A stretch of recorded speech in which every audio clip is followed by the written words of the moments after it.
World war 2 के बाद दुनिया में दो बड़ी पावर्स उभर कर आईं, जो थी यूनाइटेड स्टेट्स और सोवियत यूनियन। दोनों की एक दूसरे से कड़ी टक्कर थी, जिस वजह से दोनों कंट्रीज के बीच जियोपॉलिटिकल, आइडियोलॉजिकल, मिलिट्री और इकोनॉमिक टेंशन बढ़ा। Economic sanctions, propaganda, threats, proxy Wars का इस्तेमाल करके दोनों कंट्रीज ने वर्ल्ड वॉर 2 के बाद अगले आधे दशक तक अपना वर्चस्व दिखाया। आज के एपिसोड में चलिए जानते हैं कि कोल्ड वॉर होने की वजह क्या थी और तीसरा वर्ल्ड वॉर होते होते कैसे रुका।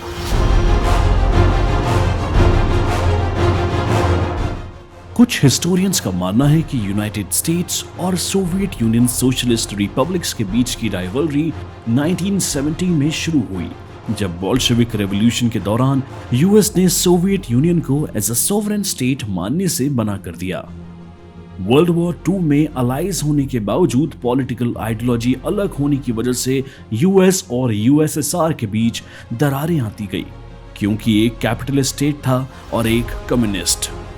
1945 से 1989 का दौर कोल्ड वॉर के लिए जाना जाता है। 1945 में हुई याल्टा कॉन्फ्रेंस के मुताबिक big three allied leaders Franklin D Roosevelt, Joseph Stalin और विंस्टन चर्चिल ने बर्लिन को 4 हिस्सों में बांटा, जिसे ऑक्यूपाइड जोन्स भी कहते थे। वो हिस्से थे फ्रेंच, ब्रिटिश, अमेरिकन और रशियन। हालांकि स्टालिन का ईस्टर्न यूरोप को लेकर अलग ओपिनियन था, जो रूजवेल्ट और चर्चिल से नहीं मिलता था। ईस्टर्न यूरोप में सोवियट्स का इन्फ्लुएंस धीरे धीरे बढ़ने लगा। विंस्टन चर्चिल ने अपनी स्पीच में कहा था कि आयरन कर्टेन ने ईस्टर्न यूरोप को प्योर कॉन्टिनेंट से डिवाइड करके अलग कर दिया है। ईस्टर्न ब्लॉक में बढ़ रही कम्युनिस्ट मूवमेंट को रोकने के लिए यूएस ने ट्रम्प मैन डॉक्ट्रिन का इस्तेमाल किया। इसके तहत जो भी कंट्रीज कम्युनिस्ट इन्फ्लुएंस को रेजिस्ट कर रही थी, उन्हें सपोर्ट किया गया।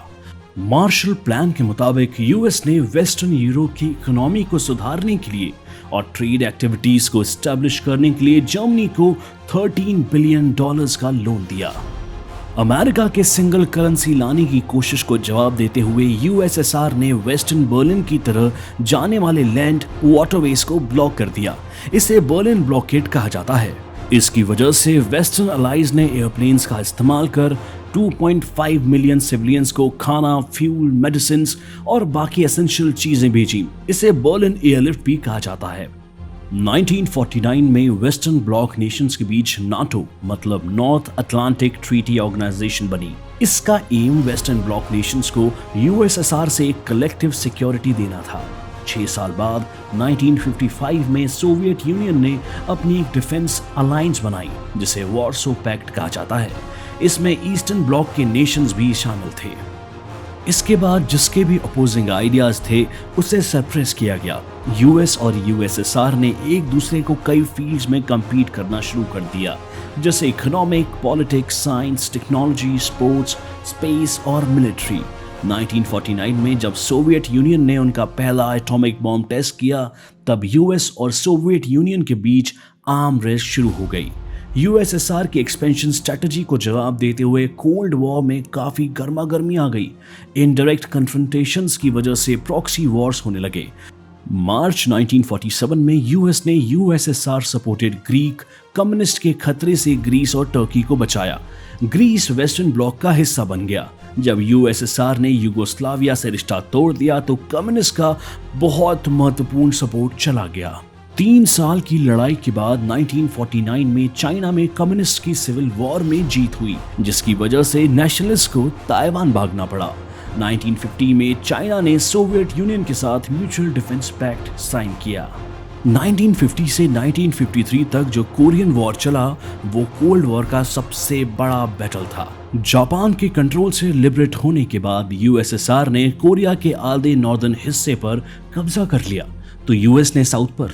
1949 में यूएस और यूएसएसआर ने कोरिया से अपनी फोर्सेस हटा दी, पर कोरिया फिर भी कम्युनिज्म और कैपिटलिज्म में बट गया। वॉर शुरू होते ही यूएस ने अपनी ट्रूप्स को साउथ भेजा। चाइना ने नॉर्थ कोरिया को सपोर्ट किया।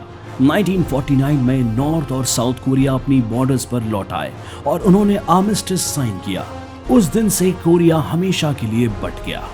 वियतनाम में 8 साल के इंडो चाइना वॉर के बाद फ्रांस को वियतनामीज नेशनलिस्ट ने हरा दिया। इन वियतनामीज नेशनलिस्ट को चाइना और यूएसएसआर का सपोर्ट था। यूएस की वजह से वियतनाम कम्युनिस्ट नॉर्थ और एंटी कम्युनिस्ट साउथ में बट गया। इस डर से कि कहीं सारे एशियन कंट्रीज कम्युनिस्ट न बन जाए, यूएस ने 1964 में अपनी भागीदारी को और बढ़ाया। अपनी सुपीरियर फायर पावर के बाद भी यूएस की हार हुई। 1973 में यूएस ने अपने ट्रूप्स वियतनाम से निकालना शुरू किया। सिर्फ 3 साल में नॉर्थ वियतनाम ने साउथ पर जीत पाई और पूरी कंट्री कम्युनिस्ट रूल के अंडर एक हो गई। क्यूबा में सोशल इनजस्टिस और इकोनॉमिक असमानता से लड़ने के लिए फिडेल कैस्ट्रो ने कम्युनिस्ट रेवोल्यूशन को लीड किया। उसने सोवियट्स को अपना अलाय बनाया और 1962 में सोवियट्स को यूएस की तरफ न्यूक्लियर मिसाइल्स पॉइंट करने के लिए कहा।